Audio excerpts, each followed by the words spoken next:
Are you a homeowner or seller who's confused about all the real estate jargon? In this video, I'm going to go through and break it down for you in plain and simple English. Hi, my name is Kristen Nagy, and I service the entire Niagara region. As a local realtor with 10 years experience, I'm happy to answer any and all of your questions about what's currently happening in the real estate market. Quite often, when people are buying or selling a home, they're confused about all the jargon that's thrown at them. Sale of property, SOP, deposit, terms, conditions, clauses, all that fun stuff. Today, we're going to break that down for you.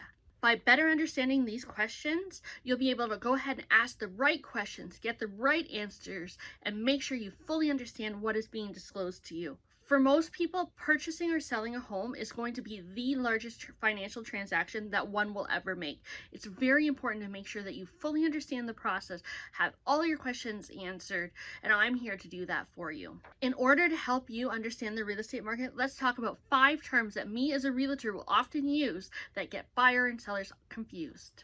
The first question we're going to talk about today is the real estate deposit. What is it? Why do you need it? Why is it important?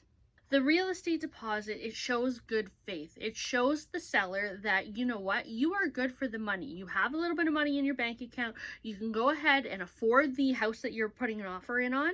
So when I'm sitting down with my sellers and I'm examining an offer, the first thing that I look at is how much of a deposit are they providing to me? Are they providing it to me now within 24 hours of an accepted offer? Or are they going to go ahead and wait to give us the deposit until after their conditions have met? So let's talk about the 2 different options. Providing the offer upon acceptance within 24 hours is the most common practice used by realtors. It says, here, we are good for it. We are serious about this property. We have some skin in the game. When I receive an offer and it says, okay, you know what? We're not going to give you the deposit until we remove our financing, we remove our home inspection, we remove any or all of the conditions. That has me as a realtor saying, they're not super serious about this property. We may have problems later on. They may cancel. They may back out. Anything could happen. So it shows me as a realtor that you are in good faith. You're going to hopefully, fingers crossed, proceed with this transaction and firm up and go ahead and move into your dream home. So with real estate deposits, it's quite often, especially now as the prices have increased in the Niagara region, that the deposits are going to be 5 or 10% of the purchase price. Back when I started real estate 11 years ago, we saw deposits $500, $1,000.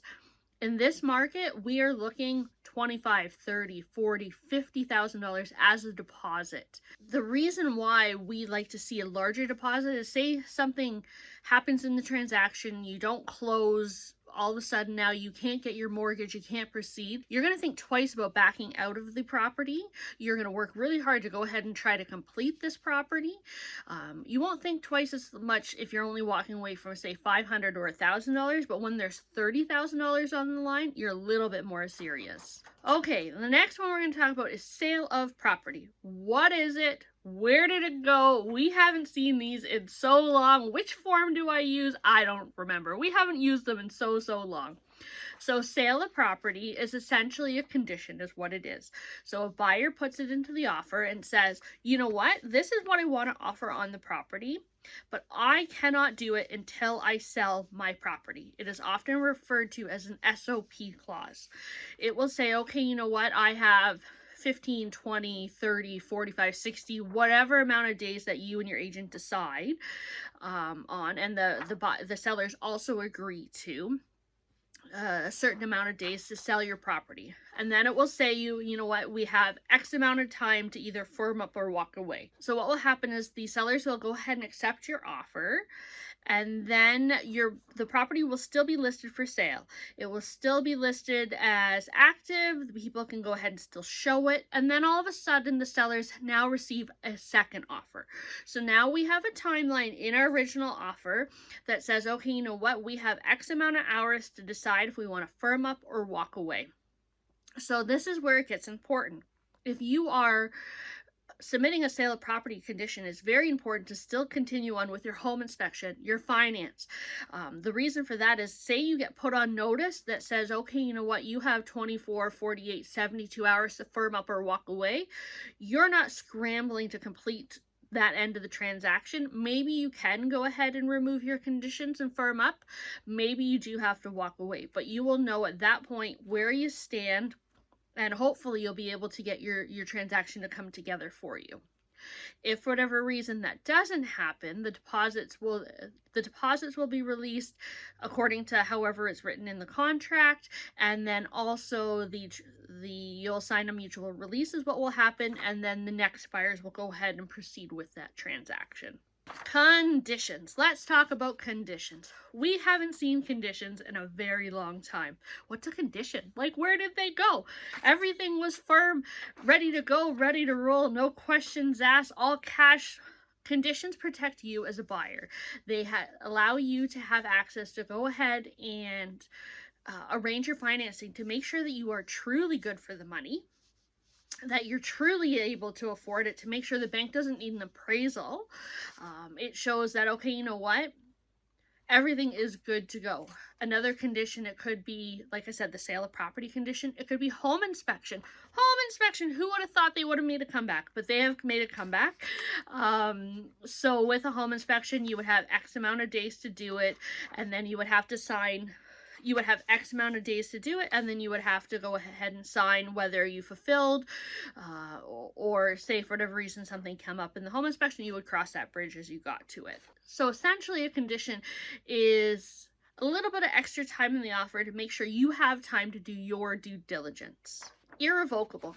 What is an irrevocable? So what that is essentially in the agreement of purchase and sale, you will have an irrevocable timeline. It will say, okay, you know what, Mr. and Mrs. Seller, here's my offer.